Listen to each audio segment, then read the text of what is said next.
പ്രിയപ്പെട്ടവരെ, ഈ ഇതര സംസ്ഥാനങ്ങളിൽ നിന്നുള്ള മത്സ്യബന്ധന വള്ളങ്ങളൊക്കെ എത്തുന്നത് കൊണ്ട് തന്നെ നമ്മുടെ കൊല്ലത്തെ മത്സ്യത്തൊഴിലാളികൾ വലിയ പ്രതിസന്ധിയിലാണ്.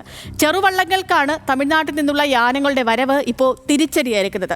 മത്സ്യങ്ങൾക്ക് ന്യായമായ വില ലഭിക്കാൻ ഇത് തടസ്സമാകുന്നു എന്നാണ് മത്സ്യത്തൊഴിലാളികൾ വ്യാപകമായി ഉന്നയിക്കുന്ന പരാതി. കേരള തീരത്ത് മത്സ്യബന്ധനം നടത്തുന്ന ഇതര സംസ്ഥാന ബോട്ടുകളിൽ നിന്ന് ഫീസ് ഇനത്തിൽ തുക ഈടാക്കിയാണ് സംസ്ഥാന സർക്കാർ മത്സ്യബന്ധന അനുമതി നൽകുന്നത്. പ്രധാനമായും തമിഴ്നാട്ടിൽ നിന്നുള്ള ബോട്ടുകളും വള്ളങ്ങളുമാണ് സംസ്ഥാനത്തിന്റെ പരിധിയിൽ വരുന്ന കടലിൽ മത്സ്യബന്ധനം നടത്തുന്നത്.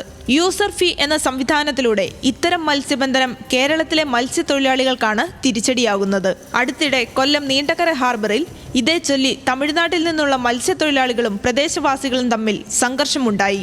1200ഓളം മത്സ്യബന്ധന വള്ളങ്ങളിലായി 10,000-ഓളം മത്സ്യത്തൊഴിലാളികളാണ് കൊല്ലം ഹാർബർ കേന്ദ്രീകരിച്ച് ഉപജീവന മാർഗം കണ്ടെത്തുന്നത്. തമിഴ്നാട്ടിൽ നിന്നുള്ള വള്ളങ്ങൾ ഹാർബറിലെത്തി വളരെ കുറഞ്ഞ വിലയ്ക്ക് മത്സ്യങ്ങൾ വിൽപ്പന നടത്തുന്നതിലൂടെ പ്രദേശവാസികളായ മത്സ്യത്തൊഴിലാളികൾക്ക് ന്യായമായ വില ലഭിക്കുന്നില്ല എന്നാണ് ഇവരുടെ പരാതി.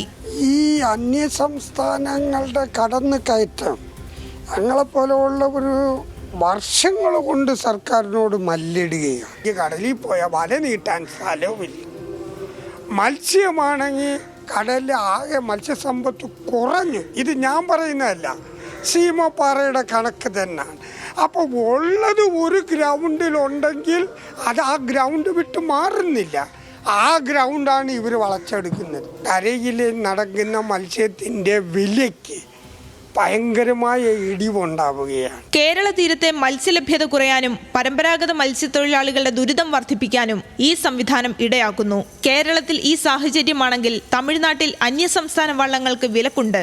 കപ്പൽ ദുരന്തവും ട്രോളിംഗ് നിരോധനവും മൂലം പ്രതിസന്ധിയിലായിരിക്കുന്ന ജില്ലയിലെ മത്സ്യത്തൊഴിലാളികൾക്ക് ഇരട്ടി പ്രഹരമേൽപ്പിക്കുന്ന പ്രശ്നത്തിൽ ജില്ലാ ഭരണകൂടം അടിയന്തരമായി ഇടപെടണമെന്നാണ് മത്സ്യത്തൊഴിലാളി ഫെഡറേഷൻ ആവശ്യപ്പെടുന്നത്. ന്യൂസ് മലയാളം, കൊല്ലം.